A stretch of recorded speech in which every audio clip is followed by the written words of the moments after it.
John Keim, covers the team for ESPN.com. Hey, John. What up, fellas? What's up, buddy? How was the trip? Good. It's L.A., right? Yep. It's just that the red eyes coming back never are fun. Yeah. Right. What does John Keim? LA. What does John Keim do in L.A. on Saturday night? Well, what time are we talking? Because get a little bit older, so by 9:30, it's 12:30 our time, and it's a long day the next day. Pretty tired. Yeah. Like my favorite place to hit out there, and it's kind of not really all that exciting, but for me, I love it, is Roscoe's Waffle House, the chicken and waffles. Gotcha. So but anyway, it's just fun being out there, going by the water. My son lives out there, so it's great. Oh, that's awesome. Oh, wow. All right, so let's start with Jaden. Maybe started a little rusty, but he kind of found his groove, right? Later in the game, and it appeared that he looked completely fine with his legs. He did. I know, like, people freaked out, like, oh my God, he's wearing a brace. Like, and there's PTSD. I get it. But they've been very cautious with him, and I think he would have played a week or two ago. And if this is only me talking, not them, but just in talking to people close to him too. Like, if last week had been a playoff game, I'm pretty sure he'd have been out there. So in other words, like they kind of gave him a little bit more time to recover, and the brace was precautionary more than anything else. But he moved well, and I think, like, even watching him in practice, watching him do some of the agility drills, the footwork drills the quarterbacks did like a week and a half ago or so, or a week or two ago, whatever it was, didn't look great. Like, he was going about 3/4 speed. It wasn't like he looked bad. He just said he wasn't going as fast as he normally does. Well, last week, everything was at full speed. So, like, you could see that, and you're watching him practice. So my perception of him was different because of that. And then he goes out there and he shows it. And I thought what he was really good at was just being smart. And, he slid a couple times, right? And he looked fine doing it. And sometimes that can lead you get into trouble with some shots to the head, but he did it. And I also like that he threw the ball away when, last year we'd see him try to stretch it out and get, lose a yard, gain no yards, whatever, just throw it away. And he was doing that. So, he cut on that leg as well. So, like, he was Jaden. And, I thought that was a really good game by him because of not just the big plays. I mean, that 50-yard bomb was a dime, but it was because of some of the little things that he just accepted he had to do: slide, throw it away, whatever. I thought those were just good. It was good quarterback play. John, I really thought it was a remarkable in-game turnaround by the guys because, by the end of the first quarter, I mean, I've watched this team for 40 plus years. I mean, I know a loser when I see one, and I had loser written all over it. It just couldn't get going. I think you weren't alone in thinking that. Yeah, couldn't get going. And then I even saw you tweeting mid-game about the soft zone, just way too easy for them getting first downs, going right up down the field for them. And then obviously, I mean, we all know the turnaround, the forced fumble, the called back punt, which was huge. And then, of course, the tip ball by Johnny Newton that led to the Sanders Stroll interception. I mean, just some really great plays. Give him credit, at least for 2 of the 3. And a great job turning around. But I just did not see it coming. I saw doom and gloom after 1 quarter. Oh, listen, I've covered this team a long time. Like, I was talking to people in the press, like, this looks like several years ago, or and not just one regime either, because we've seen this. We've seen that before. What you don't always see, and listen, like, Jaden was really good, but it wasn't like he wasn't like he was 20 for 21 for 357 and 5 touchdowns, right? He was really good, and I think that mattered. But just getting that turnover, just change it around. And anybody who's been around a while, to me, it was almost like that LeVar Arrington interception in 2001. And, where if you remember that year, where they're 0-5 and that happens against Carolina, it turns the game around, turns the season around. Like, it's just one play can sometimes spark you like that. And the one thing Dan Quinn talked about too is that he just felt the vibe was there. And even when it was 10-0, is like, I think that stunned him, but he's like, the vibes were still good. And so that says a lot about this team because they didn't succumb to that. This is just not our day. Right. And so, but again, like, I can't, Marcus Mariota did a nice job. He's really good for them to have. There's just something about Jaden Daniels that's just different. And when you have him, like you don't ever feel like you're out of the game. So just keep it close, give him a chance, and somehow he'll find a way. Don't make too many comparisons to the 2001 season. That was a Tony Banks season, right? Not a lot of offense. God, yeah. Well, I'm just talking about the one play. I know. I'm just joking. Because there's Tony Banks and Kent Graham. Yeah, very nice.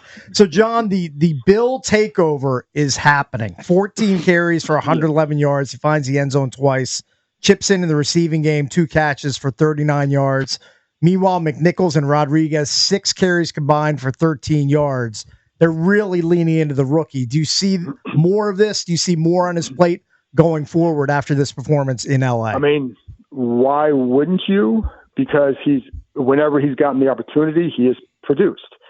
I did think he had to build up to this, right? Because there is a lot that you have to learn. And it's not as simple as, we're not talking about bringing on board Saquon Barkley as a top 5 pick or something like that, where you just you got to get in the ball because the pros far outweigh the cons. He still has stuff learned. He's come from a different level. He hadn't played in a year essentially, right? So that just takes time to build everything up and to learn, even with running routes, you have to learn how to run it at the right speed and in conjunction with the people around you. You have to know all of that. It's not as simple as, can you catch the ball? Yes. So, and he understood that. But every time he plays, he produces. And there's energy that comes with him. His vision, his sharp cuts are really a terrific match in this offense. So, and I think he's steadily improving in pass protection, and he's doing a good job there. So they would, they'll say they're going to ride the hot hand, but I think it's always been with him, just slowly build and then let him get going. Right. Mm-hmm. But we'll see, who knows how the game goes against Chicago, but I don't know why you wouldn't just feature him more, because he feels like it's trending in that direction. And you know what the nice thing about him is just he went to the podium after the game. So going to the podium after the game is reserved for people who had big games. It's always the quarterback. And then maybe McLaurin has 100 yards, put him up there. Right. So he's at the podium, and just watching, the one thing I've really liked with him is when you go to his locker, there's just this look of awe on his face and this smile, I can't believe I'm here. I can't believe they want to talk to me. Right. It's really, to be honest, it's refreshing. That's how he was with Tom Brady after the game. Oh, I believe it. Yeah. So, it's, I'm glad that he's like that around both Tom Brady and myself. Hey, we should give credit to Luke, obviously, and for Jalen Lane stepping up these last couple of weeks. In their own ways. And, while not a tremendous number of opportunities, making the most of it when given the opportunity. And the blocking, too. You have to emphasize that, because if Croskey-Merritt's going to get some long runs, Ben Sinnott, huge blocks. Luke, big blocks. But that 50-yard catch, and I know they were brought here to do more than that, but that 50-yard catch was tremendous. It was a phenomenal throw because it was perfect. Right. But that guy was all over him. Right. And it's and his hands and it's I don't know how you look at it, it's I think Nikki tweeted out a picture of it, how it looked like. I don't know when you see that, how did the guy catch that? So yeah, he's producing when needed. I think the other good thing with the other nice thing with Jaden is, again, you talk to people close to him leading up this, okay, he doesn't have Terry, he doesn't have Noah, he doesn't care. Not that he wouldn't want them out there, but he's going to play with whomever and not complain about what he doesn't have, and trust what he does. And I think that's a good quality. So it leads to plays like that. And, there are times out there you're throwing there's got Tay Martin and Chris Moore out there. This is not the planned group. And yet, we saw what we saw. And Debo has been huge. We haven't talked about him. He scored in 4 of the 5 games. If you said that in the spring, people would have freaked out when you say he's huge. Right. Right. It's obvious this guy's playing for a contract, and he's going to get one. I'm not sure from who, but he's on pace to surpass last year's numbers, certainly with San Francisco, and probably the year before. He's already got 30 catches. He scored 4 times in the 5 games. And, he's been that true number one. All right, now he's not putting up 150 yards. He's not putting up Amon-Ra St. Brown numbers, but he's been really consistent. especially catching the ball. He's tough to bring down. Yeah. What is he pretty good with the younger guys? Have you noticed? You know, on the sideline, he's good with Jalen and Luke. Yeah, like you can go back to even in the spring, like him working with Mikey Samerstill after practice in the OTAs. One thing that he brings a lot of energy, in a very positive, obviously in a very positive way. So I think, like, yes, he adds that. And, you know, I think when they traded for him, they did not give him a contract extension, but part of the thinking was you're going to get the best version of Debo, because exactly what you said, like if he wants another deal, you've got to produce. And so they're getting that best version, but he does, you could see it in the summer too, the way they were using him, but just how much they wanted him to be obviously a key part of this offense, and because he can do a lot.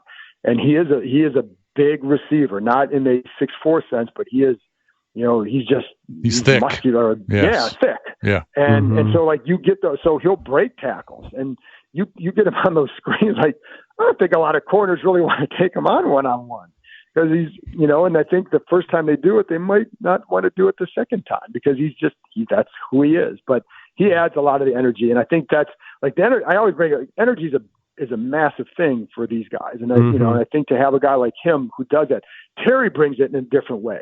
His is like fire up after the play, but like Debo is a presence because of that energy in practice. You kind of know where Debo is. Right. All right, so John, let's talk about the defense. And obviously, I mean, Dorrance Armstrong, Von Miller. We were killing defense a week ago. I mean, paid off big time yesterday. And the guy that I've had my eyes on, and I've been very skeptical of, has been Marshawn Lattimore. How much of him yesterday only giving up one catch was because of that pressure up front, or did he really have his guy locked down? Like, I don't know how to evaluate that. I'd have to, like, I'm going to sound like a coach. I got to go back and watch the film. Yeah. Because I didn't focus just on him. I know he had a really good game. And I know, and people were crushing him. It was more than him. That was the issue to me, because it wasn't just like, oh, well, you replace him and now life is gravy. It was communication issues. It was somebody, as Joe Witt said, and I know the play he was talking about, like somebody getting greedy. It was Trey Amos getting greedy on a play last week where you're trying to jump around, and you learn those things. He's a young player. That's what this learning process is about. It was, sometimes the safety's coming way down too hard against the run, leading to gaps and big plays. Sometimes it's the linebacker. So that's where it was. And so yesterday, you're right. Like the zone stuff, like there were still those soft areas. And I don't, that's something like, you want to go back and see and talk about that stuff, because there are still teams coming up that throw the ball really well. And so you're going to have to deal with these things. But if you can eliminate some of the issues, the communication being one of them, right? Or just like I said, the greediness play, just do your job and just lock it down, and we're happy with you, right? Mm-hmm. Like if you get to that point, then you can cut out some of those issues for sure. But yeah, with Lattimore, better day. He's a physical player. I do think that they obviously are going to disagree with fans about the perception of him. Now, they traded for him, so they want to make it work, but that he, and even in summer, you can see he's moving better. The question sometimes with him is moving better, but does he get overly aggressive? You saw that last week a little bit for sure. So, and some of that is technique, some of it's eyes. And if and there's a belief that he's still kind of improving with what they want him to do. So we'll see, right? Right. But it was a good day. Yes, and we saw that last year. Like he had against the Saints, they didn't target throw him. At him. Yeah, so, right. The key is like he's brought here to cover the A.J. Browns of the world, right? So, the CeeDee Lambs and those kind of guys. So, I know you're just be guessing on this, but you think Terry plays next Monday? Yes, and it is a guess. Yeah, I know. I would say, based on how watching him run last week, it looks good. Oh, really? So, good. It does, but I don't know. That's we'll good. see, because it's like listen, I can give you guys an update on Wednesday, and on Wednesday I'm going to try to give an update on Friday. How's that? Right. Yeah. And you see him walking around. He looks fine. Walking around, he looks happy. He was like, we're watching him work out with the trainers last week. He and Noah Brown. Yeah. He looked like he was running pretty well. Right. So that was a good sign. And so, to me, he obviously wasn't going to play this week or this past or yesterday, but I would say it was a good sign. I just think, we still need to learn more. But it certainly looked good last week when watching him run. What about with Noah? Nothing else. It's not a long thing. Noah was out there too, looked fine. He was out there a little bit before Terry. But I don't, honestly with him, I don't know. So right. I don't know. All right, John, good stuff. What I do know is that they didn't put either guy in IR, so that's a 4-week absence. Right. So then you would think for Noah, this would be the game where you would come back because he's already missed 3. And then Cosme could be back too, right? Cosme could be back, and with him, I wonder, because he's coming off the knee, haven't played football in a while. Would you give him another week to get used to being in pads and get in quote football shape? Mm-hmm. But we'll see. Yep. Gotcha. Great stuff, John. We appreciate it. Thanks, guys. All right, buddy. It's John Keim from ESPN.com on a Victory Monday on the Fan, presented by Chiniga Mayos, a 2025 top workplace. Visit careers with MIOS.com.